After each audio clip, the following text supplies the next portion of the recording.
or hurting. In the middle of a snowballing heroin epidemic, Ohio's Good Samaritan Law is meant to save lives and give addicts a second chance. But is it? We investigated. Our Tara Molina finding a loophole in that law and a prosecutor who says it may be doing more harm than good. Well, this is it. Ohio's Good Samaritan Law. Passed unanimously by our state's legislators, it went into effect this past September. And what this basically does is protect the person who calls 911 and the person overdosing in a heroin OD call. It grants that immunity 2 times. But it turns out that's not what's actually happening.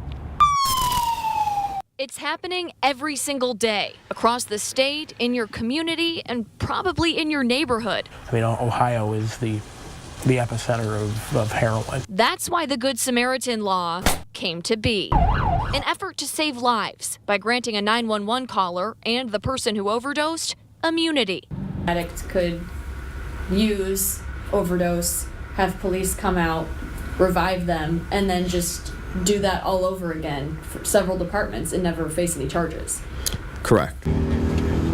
Just keep your head back for a minute, okay? So, illegal drug users here in Ohio can walk away from something like this. Here, can you lean your head back? Twice.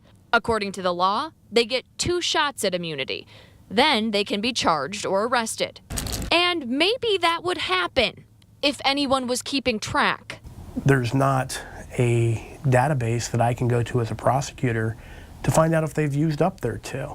Arguably, the biggest loophole in this law. There's no statewide database for heroin overdose, so the prosecutor told me a law limiting 2 really can't be enforced. They can overdose in Crawford County. Then if they overdose in Richland County or Cuyahoga County or in Medina. And because the Good Samaritan Law makes this a non-arrest offense, law enforcement doesn't have to submit a report. Most police departments I checked with are not issuing any kind of citation in an overdose call, or even keeping track of them. I think the numbers end up getting underreported, so then it doesn't look like it's as bad as it is. This to really be implemented the way that it was meant to be, what would need to happen here in Ohio? Well, I think there does need to be some type of statewide database. Now, I checked in with our state legislators who sponsored and supported this current law to see what they think about all this and if they even knew about that loophole. I have not heard back from any of them yet, but as soon as I do, I'll put their responses on our website. That's newsnet5.com. Reporting in Bucyrus County, I'm Tara Molina, News 5.